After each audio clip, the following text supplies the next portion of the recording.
Hello, welcome to World News Today with me, Tim Wilcox. The former head of the United Nations in Sudan, Mukesh Kapila, has accused the government of committing crimes against humanity, including ethnic cleansing against the Nubian population. Since South Sudan became independent last July, there's been fighting between the Sudanese military and the rebel Sudan People's Liberation Army North in the Nuba Mountains in southern Kordofan. Well, Mukesh Kapila is with me in the studio. Also here, Khalid Al-Mubarak, press attaché at the Sudanese embassy in London. Mr. Kapila, when did you go and what did you see?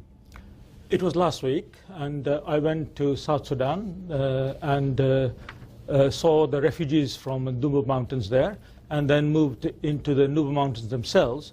And we saw an Antonov bombing while I was there.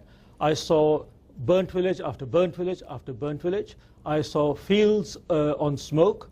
I saw women and children running away from the Antonov. I saw landmines. I saw cluster bombs, and I saw dead bodies. We've got some footage, I think, filmed last year by our correspondent Will Ross. This is in July, showing the aftermath of some of this violence. Is there any way that these could have been targeted strikes against fighters, or was this indiscriminate bombing? Well, this was indiscriminate bombing because the landmines and the anti-personnel landmines were actually in the middle of a village. The Antonov was hovering right above, and right below was a water well with only women and children around it. And around the fields, there was no military targets. It was just the attempt to destroy any food. And all the villages that were destroyed included destruction of food crops and the stores. Khalid Al-Mubarak, this sounds almost like a repeat of what happened in Darfur. No. The person sitting next to me has nothing to do with the United Nations. He works for Aegis Trust. Aegis Trust. And Aegis Trust had a checkered history in this country. Is that relevant, in though, 2007. Is that relevant in terms of what he claims to have seen, though, last week? Well, he works for an organization which has not been famous for accuracy or honesty. It claimed 400,000 people were killed in Darfur, and the advertising authority in this country said that was inaccurate, and they were proved wrong. So he is speaking for an organization which has not been famous for honesty. Okay, are you denying that these attacks have taken place? Of course I'm denying that attacks, as he said, targeted, because earlier on he also spoke about genocide. And in 1995, there was a book published here in London about genocide against the Nuba.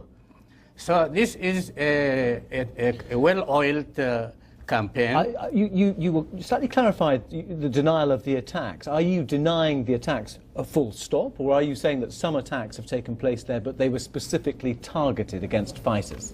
That's what you are saying. Oh, no, I'm asking you. What I would like to say is this, that there is proxy war against my country, and that he has now confessed that he entered through the southern Sudan into the Sudan proper. There is proxy war, and in proxy war you don't expect bouquets of flowers, of course. The army has to defend itself against the rebels, and the rebels themselves. So these attacks were in self-defense? Of course, I thought you were denying that the attacks had taken place. You're now saying that this was in self-defense. I am saying there is proxy war against my country, and if there is proxy war, in war there is shooting, of course, but the shooting is not directed at civilians, as Aegis Trust man is telling us. It is directed towards rebels who should have been demilitarized and demobilized many months ago. Well, yes, but so should your forces as well, according to the June agreement. Mukesh Kapila, how do you respond to, well, it seemed to be a denial, but then it changed into perhaps a defense strategy rather than an attack?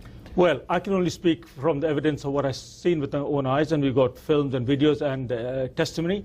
I think the only way to settle this is to refer the matter to the Security Council for a formal inquiry, like in the case of Darfur, and then referred to the International Criminal Court. Also, may I add that even in the conduct of hostilities, you know, international law says that you do not target civilians. I cannot understand how the sort of attacking churches, for example, while the mosque next door is remaining completely undisturbed.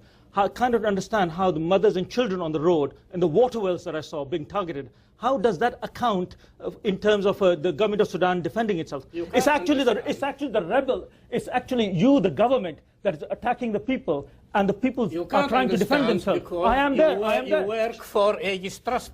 Aegis Trust has been working for... This way of defending yourself... Please let me finish. Aegis Trust has been working for regime change in Sudan. Through Darfur. They failed. I mean, until now they have failed. Has the Aegis Trust been proved wrong in some of the claims it's made over the past few years? I don't know. I don't you should know. You are working for them. They pay you. You should know. I have not been working for the Aegis Trust all my life. You are not so naive. Of course, I'm not naive, and I am going on the evidence of my own eyes.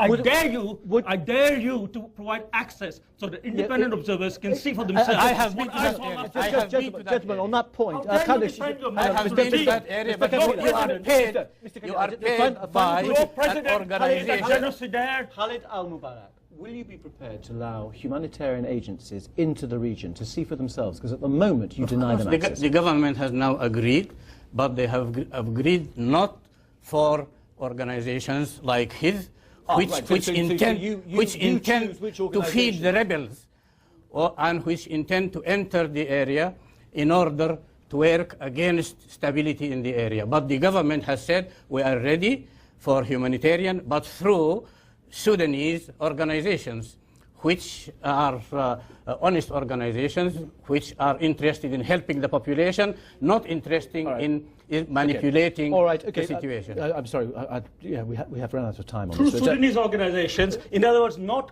credible international organizations. It's a pack of lies. That's what you say. That's what you say. While you consider this access, Mukesh people are dying. You represent Mukesh Kapila and Khalid Al-Mubarak, thank you very much. We are out of time. I'm afraid we have extreme right in Israel. We have a structured program, and I'm afraid we have no more time for you. But perhaps we can continue this later on off air. Thank you very much.